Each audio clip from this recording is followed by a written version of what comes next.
Danielle Harris was the admired wife in a quiet Texas suburb, and Michael Harris was the hard-working husband everyone trusted. But behind their perfect facade lurked a forbidden affair, a chilling plan, and a betrayal so dark it would end in murder. Please subscribe for daily new update of crime story and watch till end. In the quiet suburbs of Austin, Texas, Michael Harris and his wife Danielle were admired as the couple who seemed to have it all. Their two-story brick home sat on a tree-lined street where neighbors waved every morning, children rode their bikes without fear, and lawns were trimmed with care. To the outside world, Michael and Danielle embodied stability. Michael, a hard-working real estate agent, was known for his friendly smile and dedication to his clients. Danielle, with her graceful demeanor, was often praised for her kindness and involvement in community events. Together, they were the type of couple others envied, the kind who seemed untouchable by the struggles of ordinary marriages. But perfection is often a mask, and behind the warm facade, cracks were forming, cracks invisible to neighbors but heavy in the Harris home. Michael's schedule was demanding.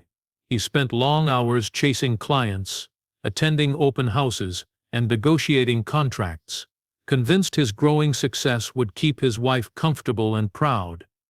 Danielle, at first, enjoyed the lifestyle his career provided. She had the freedom to decorate the home, host gatherings, and present herself as the supportive partner every husband would want. Yet, as months turned into years, the routine began to feel suffocating. Danielle found herself waking up restless, pacing through the perfectly decorated living room, staring out at the manicured lawn, and wondering if this was all her life would ever be. Their conversations grew shallow. Michael, exhausted from work, would sink into the couch and scroll through his phone, often too drained to notice her silence. Dinner became mechanical, a quick exchange of small talk before he disappeared into emails or real estate listings. Danielle began to feel invisible, a shadow in her own home. She craved attention, excitement, and a spark that Michael no longer had time to give. Friends still praised their marriage, unaware that Danielle smiled only for appearances, her laughter practiced and hollow.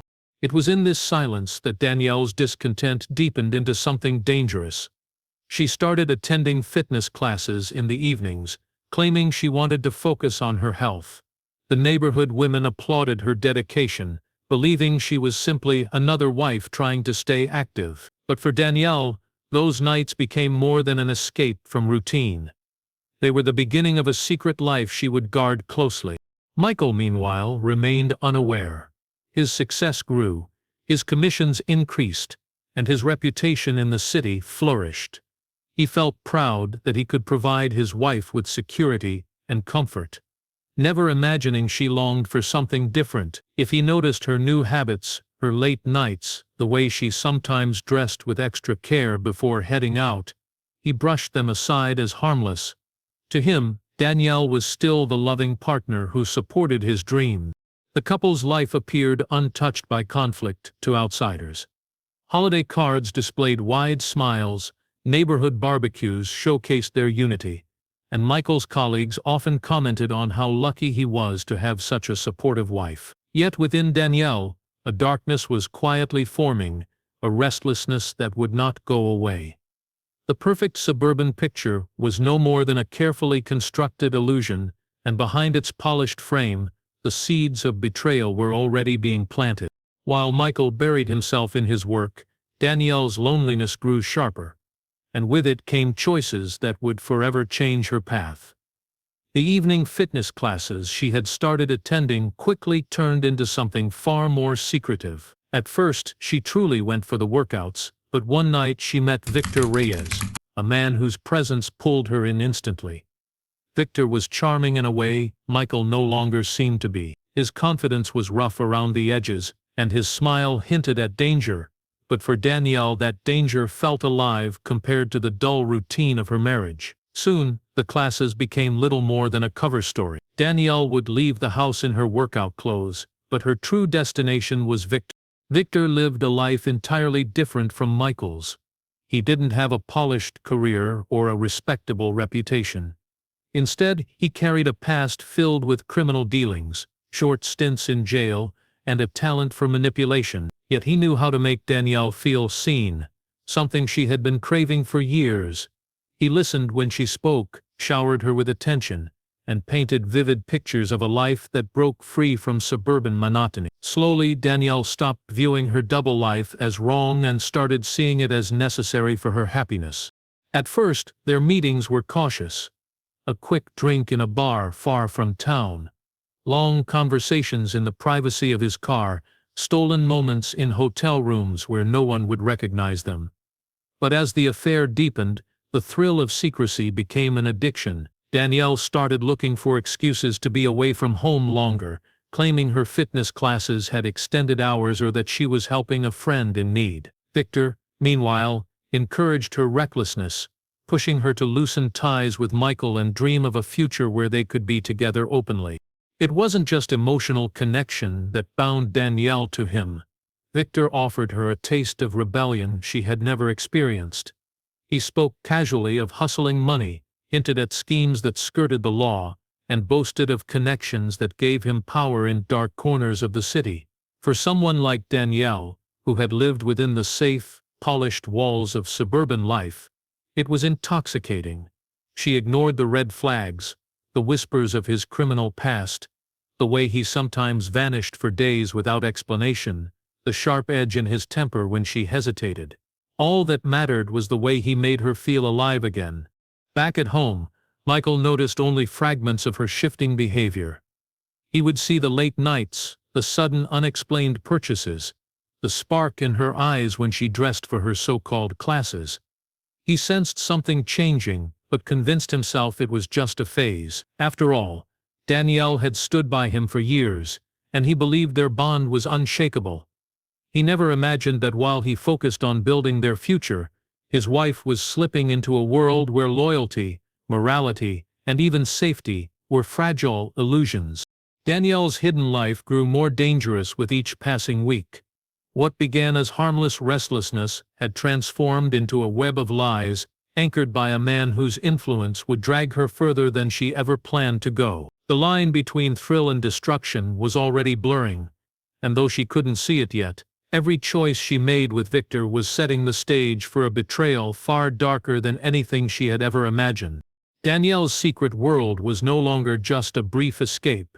It was becoming the center of her life. Each meeting with Victor drew her deeper into a dangerous cycle of lies and risk. What once started as quick encounters turned into elaborate plans to hide their affair. They used hidden messaging apps, created fake social media profiles, and even developed secret signals so no one would suspect the truth. Danielle, who had once lived a quiet and predictable life, now felt the constant rush of deception. She was careful with every move, wiping messages, making sure to keep her phone close, and inventing excuses whenever Michael asked about her whereabouts. Victor fed her thrill, always urging her to take things further. He introduced her to places she had never dared to go, dimly lit bars on the edge of town, run-down motels where secrecy thrived, and backstreet parties filled with people who lived outside the rules she had always followed. Danielle was both frightened and exhilarated. She told herself she was just taking control of her life, but in reality, she was losing grip on the person she once was. At home, Michael began noticing things he couldn't ignore. Danielle had started dressing differently, spending more money, and slipping away without clear explanations. Their conversations felt colder. When he reached for her, she would pull back slightly, hiding behind excuses about being tired or stressed. Michael's instincts told him something was wrong, but he fought against them, unwilling to believe his wife could betray him. His trust, built over years, blinded him to the truth. Instead of confronting her directly, he chose to blame himself, thinking maybe he had been too absorbed in work, too distracted to give her the attention she needed. Danielle knew the risks, but convinced herself she was careful enough to avoid suspicion. The thrill of secrecy had become part of her identity. Even when she returned home to Michael's steady presence, her thoughts were with Victor. She would replay their conversations, the promises he made, and the daring life he offered her. The guilt was there, but it no longer outweighed the craving. Each lie she told made the next one easier, and soon her double life felt almost natural. Victor, however, was not satisfied with stolen moments. His hold on her grew tighter, and he began hinting at a future where Michael was no longer in the picture. He planted seeds of doubt in her mind, questioning Michael's worth, suggesting she deserved better, reminding her that happiness required sacrifice. Danielle resisted at first, brushing aside his darker suggestions, but the idea lingered. The longer she stayed tied to Victor, the more his words echoed in her mind. By this point, Danielle was standing on the edge of a dangerous precipice. Her marriage was unraveling quietly, even though Michael refused to admit it. Her lies were piling up, and her affair with Victor was deepening into something far more destructive than she had ever intended. The excitement she once felt was slowly twisting into fear, though she tried to ignore it. What she couldn't see was that her choices had already set a chain of events into motion, one that would eventually shatter the very world she had worked so hard to keep hidden. Victor's influence over Danielle had grown into something she could no longer control. What had started as stolen passion now shifted into dangerous planning. Victor was no longer satisfied with secrecy. He wanted permanence, and permanence meant removing Michael entirely. He spoke of freedom, of wealth, of living without the constant fear of being caught.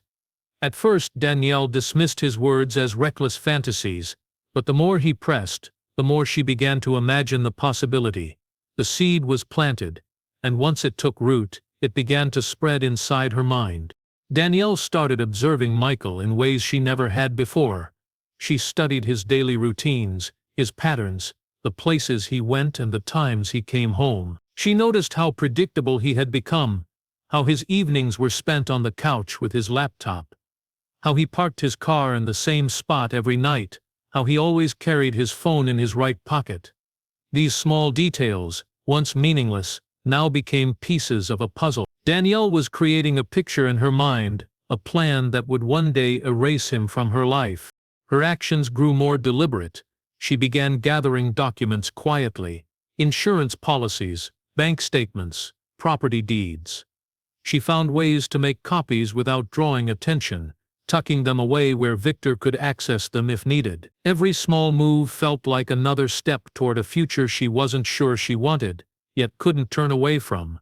She told herself it was just preparation, a way to protect herself if things ever fell apart. But deep inside, she knew she was helping Victor lay the groundwork for something far more final. Michael sensed a growing distance but couldn't piece together why. When Danielle lingered around him with strange interest, he thought she was trying to reconnect. He noticed her watching him as he locked up the house at night or when he followed his morning rituals, and he mistook her cold stare for a quiet longing. In truth, Danielle wasn't seeing her husband. She was memorizing him. Victor's encouragement grew sharper. He began setting deadlines, pressing Danielle to make a choice. He reminded her of the life they could build together without Michael in the way. His words dripped with confidence, convincing her that the only obstacle between them and freedom was her husband. Danielle tried to resist, but every time Michael came home late, every time he buried himself in work, the temptation grew stronger. The thought of betrayal twisted her stomach, yet it didn't stop her. She began creating excuses that would cover her tracks, crafting alibis she could use if questions arose. She rehearsed stories in her head, imagining how she would appear to police or to friends. What once would have horrified her now felt like a necessary step in securing her double life. By this point, Danielle was too entangled to pull away. She told herself she was simply preparing, not committing. But with every small action, with every whispered plan exchanged with Victor, she was crossing invisible lines. The betrayal was no longer just an idea, it was becoming inevitable. And while Danielle convinced herself she was still in control, the truth was far darker. She was now a willing participant in a plan that promised to end in blood. The night that had been whispered about, planned in shadows, and rehearsed in silence finally arrived. The air outside was heavy with rain, a storm sweeping through Austin and rattling the windows of the Harris home. The timing seemed almost too perfect. Danielle told herself it was fate, that the weather itself would help conceal what was about to happen. Her nerves trembled beneath her calm exterior, but she knew there was no turning back. Victor was waiting, and tonight Michael's life would end. Danielle chose the garage as the place where it would happen. She convinced Michael that something was wrong with her car, complaining that it had been making strange noises.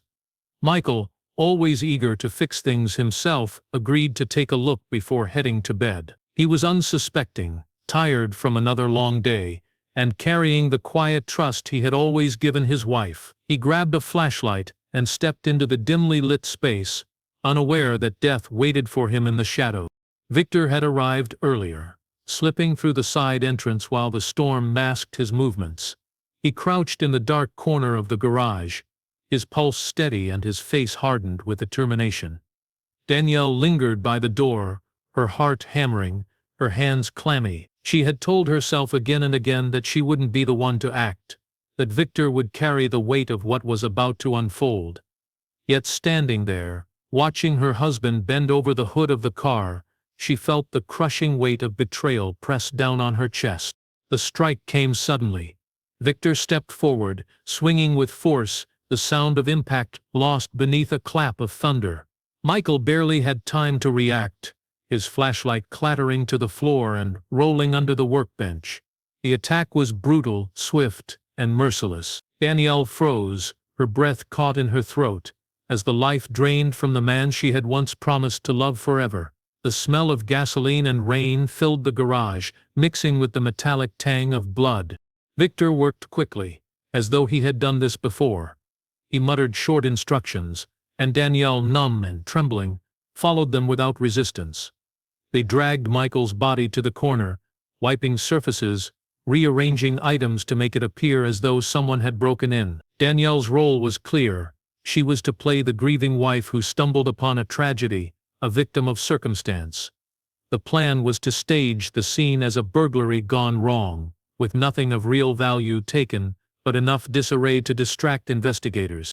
When it was done, Danielle stared at Michael's still form, her chest tightening with a strange mixture of relief and horror. She wanted to cry, to scream, to undo the night, but her fear of losing Victor's grip and the future he promised kept her silent. She forced herself to breathe, to remember the lines she would repeat when questioned, to believe the story they had built. Outside, the storm raged on, its violence echoing the chaos inside the garage. Danielle told herself it was over, that the worst was behind her. But in truth, the night was only the beginning of something far darker. What she and Victor believed to be the perfect crime was already unraveling, and the storm outside was nothing compared to the storm that was about to come crashing down on them. The police arrived quickly, after Danielle's frantic call, their flashing lights cutting through the storm's darkness. She played her role well, pacing near the garage with tears streaking down her face, her voice trembling as she repeated the story she and Victor had rehearsed. She told them she had heard noises, had gone to check, and found her husband collapsed, the garage in chaos. To anyone looking from the outside, she appeared to be the perfect picture of shock and grief. But detectives were trained to look beyond appearances, and almost immediately, small details caught their attention. The first thing that didn't sit right was the so-called burglary. Nothing valuable had been taken. Michael's wallet and phone remained untouched, expensive tools sat neatly on the workbench, and even Danielle's jewelry was in plain sight inside the house. The disorder in the garage looked staged, as if someone had scattered items just to create the appearance of a struggle. It lacked the natural messiness of a real break-in. One officer whispered his suspicion to another, and from that moment, Danielle was no longer seen as just a grieving widow. She became someone to watch closely. Detectives began their questions gently, but Danielle felt the weight of every word. They asked about Michael's habits, his work, whether he had enemies. Danielle answered carefully, keeping to the story, but she struggled to maintain the raw emotion she thought they expected from her. Her crying seemed to come in rehearsed bursts, and her composure between them made the officers suspicious. They had seen many grieving spouses before, and something about Danielle's performance didn't ring true. The next crack came from the neighbors. Several of them reported unusual behavior from Danielle earlier that day. One neighbor remembers seeing her leave the house twice in workout clothes, but never returning with gym bags. Another mentioned that her car had been parked in the driveway at odd times when she claimed she was out. These inconsistencies, though small, began building a picture that didn't match Danielle's narrative. Security footage added even more doubt. A camera on a nearby street captured Danielle driving away late at night, her car appearing at times that didn't line up with her account of events. She claimed she had been at home the entire evening before discovering Michael in the garage, but the footage proved otherwise. When investigators presented this to her, she faltered, fumbling for an excuse about visiting a friend but failing to provide a name or address. Behind the scenes, detectives began to dig deeper into her phone records. They noticed frequent communication with a number saved under a false name. Messages had been deleted, but fragments remained in cloud backups. The tone of those messages hinted at something more than friendship, words laced with secrecy and intimacy. Danielle had been careful, but not careful enough. The investigation that night ended without arrests, but the suspicion was firmly planted. Detectives left the Harris home, knowing the burglary story didn't fit. Danielle, sitting alone in her quiet living room, tried to convince herself she had handled it well. Yet deep inside, she felt the dread rising. She could sense it in the way the officers had looked at her, in the way they lingered on their notes, in the way one detective's eyes held hers just a little too long. The cracks in her story had already begun to show, and she didn't know how much longer she could hold them together. The detectives working Michael Harris's case knew the staged burglary was only the surface of a deeper truth. Their instincts twitched them to look closer at Danielle's life, and soon the pieces began falling into place. Phone records revealed a number that appeared again and again at unusual hours. Though Danielle had saved it under a fake name, digital forensics uncovered its real owner, Victor Reyes. His name was not unfamiliar. Victor had a record filled with fraud, theft, and violence. To investigators, this discovery was no coincidence. It was a turning point. With warrants in hand, detectives dug into Danielle's digital world. They recovered fragments of messages that had been deleted but remained stored in backups. The tone of those exchanges was undeniable. They weren't simply conversations between friends. The words were personal, intimate, and laced with longing. Hidden phrases painted a picture of an affair carefully woven into the fabric of Danielle's daily life. One message hinted at finally being free, while another referenced money Danielle had moved into a separate account. These were not just clues, they were the threads of a plan unraveling. Surveillance confirmed more. Cameras placed around the city captured Danielle and Victor meeting late at night, far from her home, in parking lots and side streets, where they thought no one would notice. The footage was grainy, but it was enough to prove their connection. Each image cut deeper into the lie Danielle had tried to sell. Detectives began to piece together a timeline that showed Danielle's story of the night Michael died was riddled with gaps.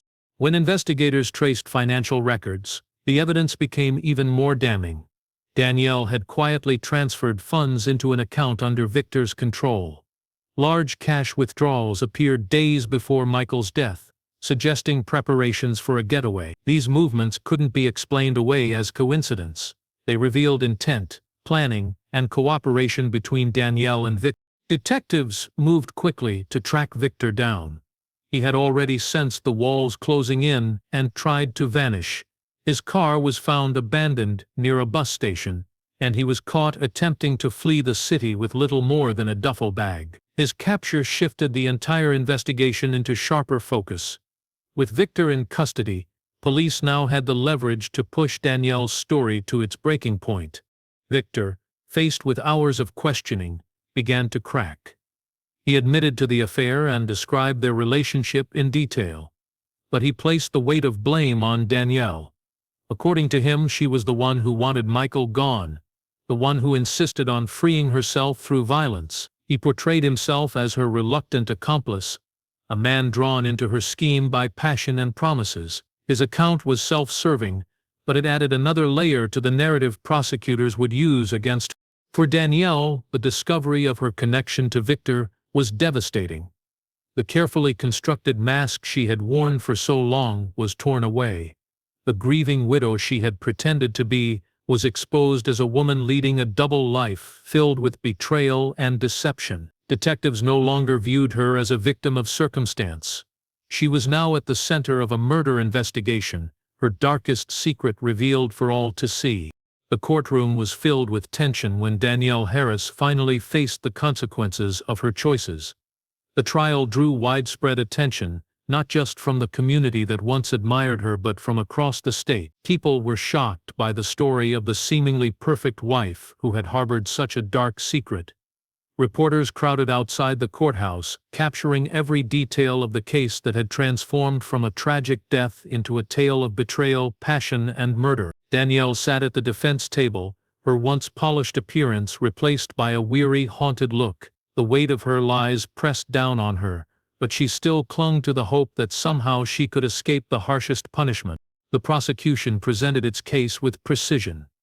They laid out the timeline of Danielle's affair with Victor Reyes, showing the jury messages filled with promises of a future together. They revealed security footage placing her at secret meetings, financial transfers linking her to Victor, and evidence that she had studied Michael's habits in preparation for his murder.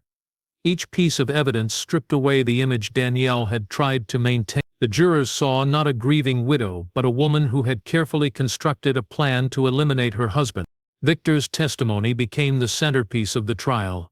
In exchange for a reduced sentence, he turned on Danielle completely. He described how she had complained about her marriage, how she had expressed frustration and desperation, and how she had eventually agreed to remove Michael from the picture. He painted himself as someone who had been manipulated, claiming Danielle had used her influence over him to push the plan forward. His words, combined with the digital trail of their relationship, created a chilling portrait of Danielle's betrayal.